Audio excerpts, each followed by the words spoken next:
Hello everyone. We are going to work towards more topics related to basic probability. In the previous video, I talked about some terminology and we defined probability and did some examples on very simple probabilities. So here we are going to continue with it, and we are now going to talk about set algebras, Venn diagrams and tree diagrams, and then we'll talk about probability axioms. The first thing we're going to talk about are the set algebras, Venn diagrams, and tree diagrams. They kind of are the basic things we need to study in probability. So let's start with set algebra. Now, given two events, A and B, their intersection is denoted by A, it is the upside down parabola, I could say, with B, or A and B. So basically the intersection is the same as you're saying A and B. It simply means that all the points which are present in both A or both B, or we sometimes say these are the elements which are present in the event A and the event B. Now, if you're forgetting what is an event is nothing but a subset of a sample space. And remember, we talked about sample space, which is all possible outcomes of an experiment. So let's go back to the next algebra. We're talking about A union B. Union simply means or. It says here it is all those points which are in either A or B. And the third thing we talk in set algebra is the complement of an event A.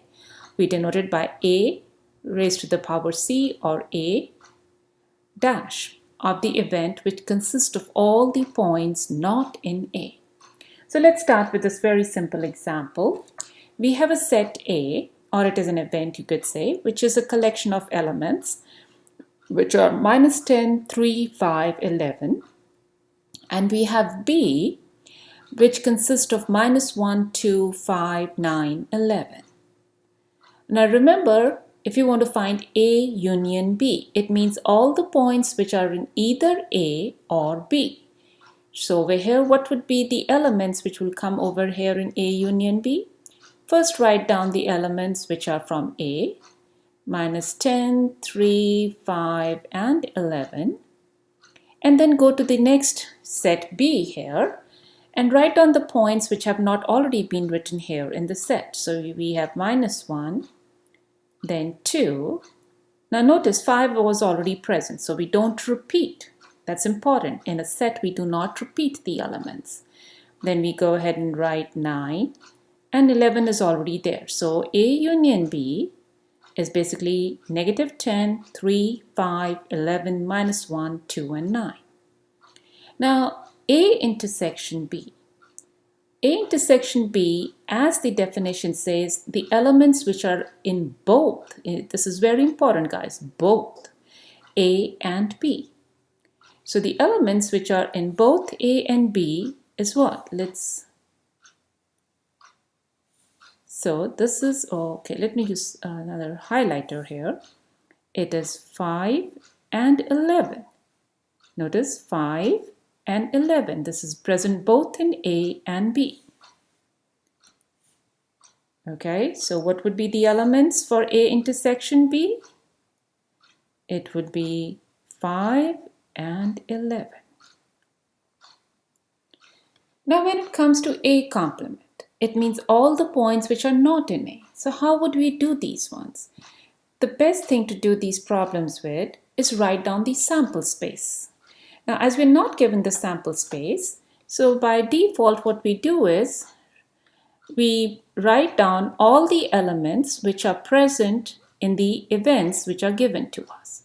So here the sample space, which we denote by S if you remember, is nothing but all the elements of A, which is -10, 3, 5, 11, and then elements from B, -1, 2, and now remember 5 and 11 are already there, and 9.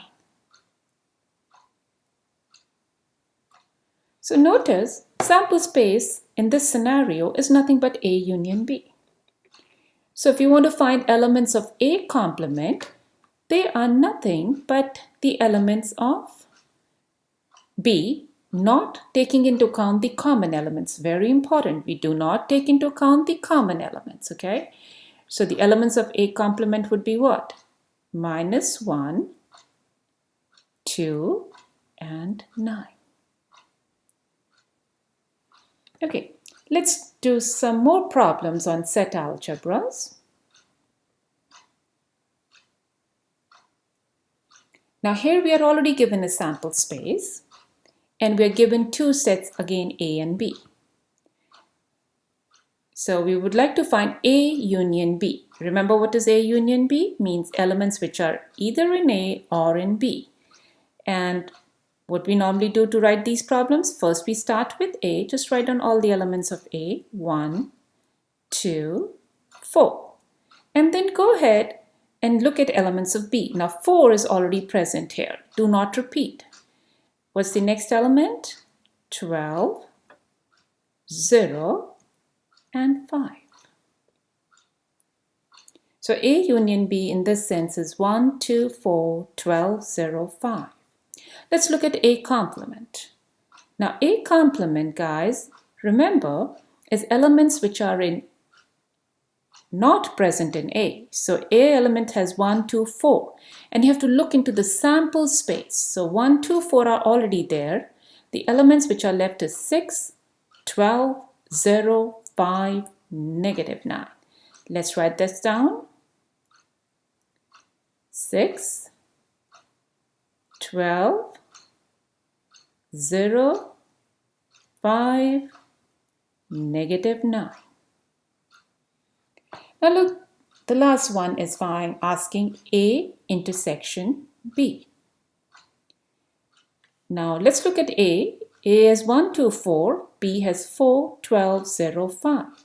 So what's the common element, guys, again? Between these two is only 4. And that is the answer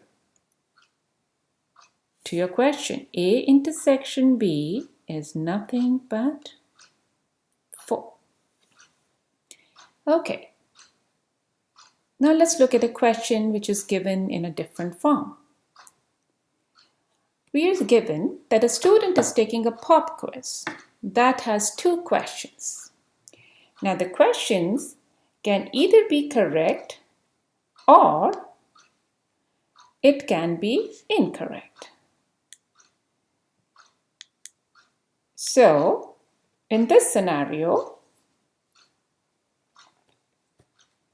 we have to figure out how to write down the sample space. Now remember, we're being asked 2 questions. Okay, so 2 questions. So let's write it down. Suppose the first question and the second question. What can be the sample space? Suppose if the first question is correct and the second question also is correct. Okay, so that's 1, because remember it has 2 questions. So you have to look at the sample space of 2 at a time. So first question is correct, second question is correct. Or if the first question was correct, but the second question happened to be incorrect. So that's one possible scenario of that pop quiz. The other answer could be if the first question was incorrect and the second question was correct. Or there can be a scenario where both of them were incorrect. So notice we have the scenario of correct, correct, correct, incorrect, incorrect, correct, incorrect, incorrect. So what would be the sample space over here? Correct, correct, correct, incorrect, incorrect, correct, incorrect, incorrect. So I'm kind of using a simplest way of doing it. Now let's look at some Venn diagrams.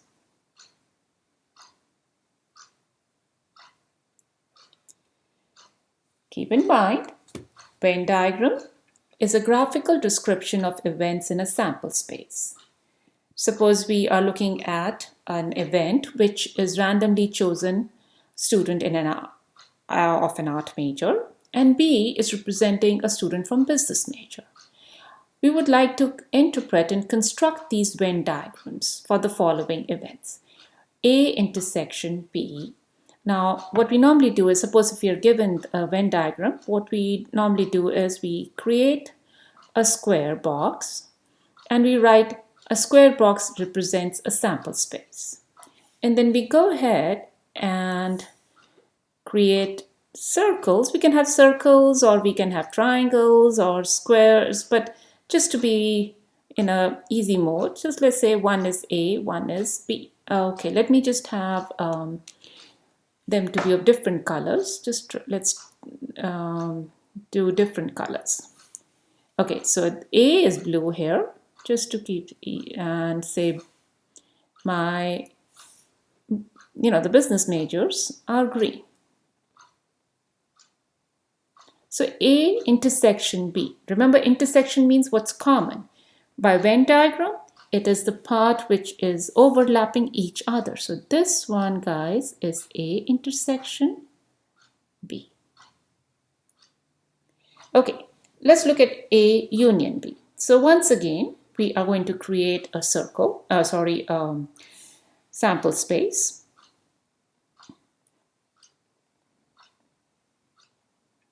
And this, we are saying this is our whole sample space is the square box. And we're going to take two events. One is A, representing art majors, and one is representing our business majors. Okay, so business, remember, is we're representing as B, and art is A.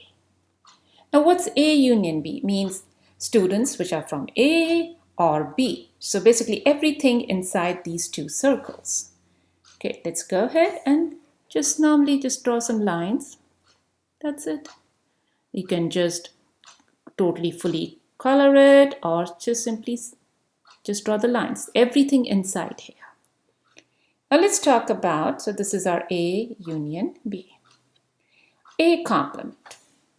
So for A complement, once again,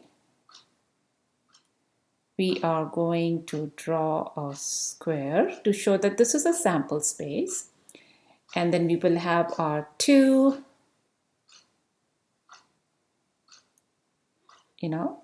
events representing by circle. One is A, the other is B.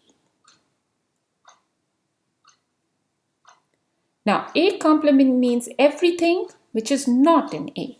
So, to do that, just draw lines outside this A circle.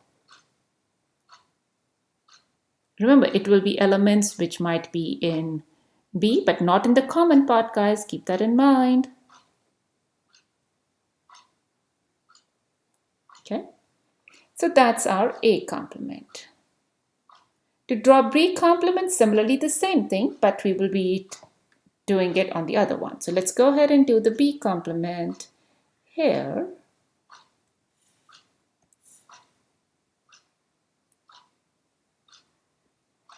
So once again, we draw a sample space which represents by this rectangle. We have an event A. Remember, they are representing all art majors. B, they are representing our business majors. And there is an overlap. It's a possibility. But now the question is saying only B complement. That means everything which is not in B. So what are we going to do? We're just going to go ahead and draw or shape the lines which are outside this green circle. This, guys, is B complement. Okay. Now let's see another way of doing problems related to Venn diagrams. Here we are given a sample space. So this, guys, is a sample space. And we are asked to find the elements which will go in the sample space, the elements will go in B, and elements which go in A. So what we normally do is just go ahead, write down every elements which are present in this rectangle. Let's write down the elements which are outside the circle, 6 and 7. Write down the elements inside this red circle, which is A, 1, 2, 4, then 5, 9, and 12. 5, 9, and 12. Now event B, anything which is inside this little blue circle, which will be elements 4, 5, 9, and 12. What about A union B? Everything which is in the red and the blue circles. So it will be 1, 2, 4, 5, 9, 12. Let's look at event A intersection B. That means what is common between the red and the blue circle? The number 4. And that's where it goes. 4. Now what about A complement? A complement is everything which is not in the red circle. It is 6, 7, 5, 9, 12. So this is 6, 7, 5, 9, 12. We've done set algebra, Venn diagrams. So let's talk about tree diagrams. A tree diagram is a special type of a graph which is used to determining the outcomes of an experiment. It consists of branches which are labeled with either frequencies or probabilities. Now, tree diagrams makes our life very, very easy, and also we can visualize them and solve the problems related to probability. We're going to look at some of the examples given below. How do we use a tree diagram? Now let's look at problems in the tree diagram. Now when a student is taking a pop quiz, there are 2 questions. How can we get a sample space using a tree diagram? Now remember, if it's a first question, the student can get the answer to be either correct or incorrect. Now when the second question happens, there are 2 possibilities if the first question is correct. Either the question is correct or the question is incorrect. Similarly, if the first question was incorrect, the second question has 2 possibilities. Correct, incorrect. So when we want to write down the sample space, what we do is we start from the left-hand point and keep on going with all these little branches. So we start with C and C. So let me show you that here. So one possibility would be C and C. The other one would be C and I. So we write that down. C and C, C and I. Then what would be the other possibility? It can be I and C. So I and C. And the other one can be I and I. And here we have our sample space.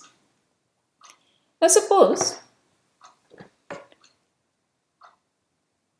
let's look at a tree diagram for a scenario where the student is taking a quiz, but it has now 3 questions related to it. And the questions can either be correct or incorrect. What would be the sample space for the student's grade? So once again, we'll start the same thing as we did earlier. So we will have, say, the first question. It can be either correct or incorrect. Now let's look at the second question. There are 2 possibilities if the first question is correct. Correct, incorrect. And similarly for the incorrect first question. For the second question, again 2 possibilities, correct or incorrect. Now let's look at the third question. If the first question was correct, the second question was correct, it now has two more possibilities, correct, incorrect. If the first question is correct, the second is incorrect. Once again, you have two possibilities, correct, incorrect. Going in a similar fashion, the incorrect, correct will have again two opportunities, correct and incorrect. Incorrect, incorrect will give me again two possibilities, correct, incorrect. Now, how do we write the sample space? The same way we proceeded with the two questions. So we start with correct, correct, correct, and write that down. C, C, C. Then the next one would be C, C, correct, correct, incorrect. Okay, so that would be C, C, I. Then just follow all the little branches. You will get C, I, C, C, I. So that takes care of the starting with the first question to be correct. Now let's look at the second one. That would be, I'm just going to write them over here. I, C, C, I, C, I, C, and triple I. So that is our sample space. Now that was in terms of questions. Now suppose we were having an urn where there are two balls, a red ball and a blue ball. So when we draw these two balls one at a time with replacement, what replacement means is if you take the first ball back then from the urn, then you again put it back and then again you pull the second ball.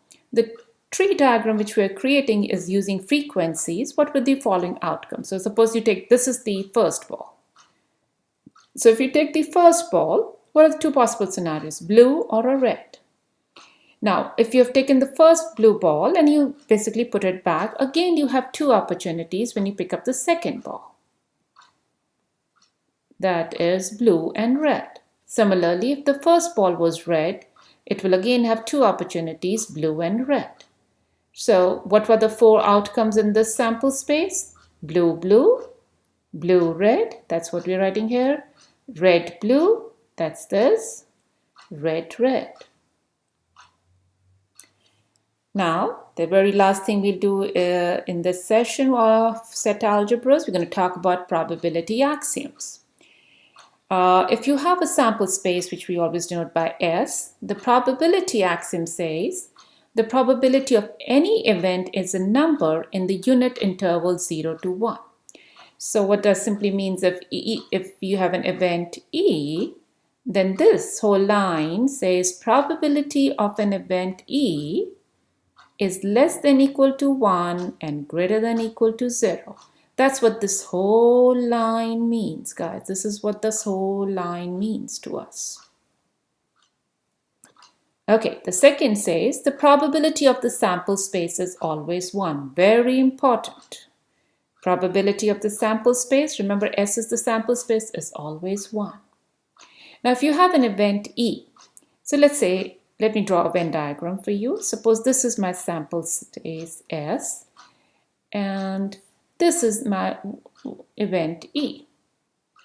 Now remember, this is event E and the one which is not E is shown by this little blue lines. The blue lines, guys, this represents not E.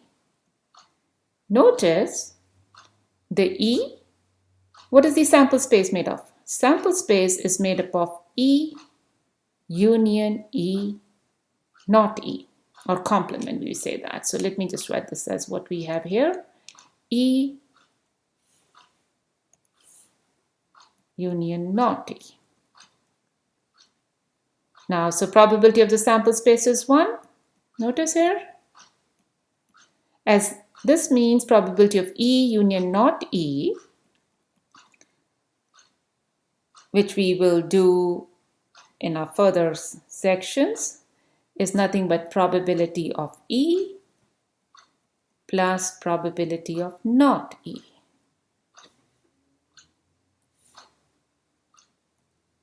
So at this point, just keep in mind that if you have an event E, the probability of E plus the probability of not E is nothing but 1, which is the sample space.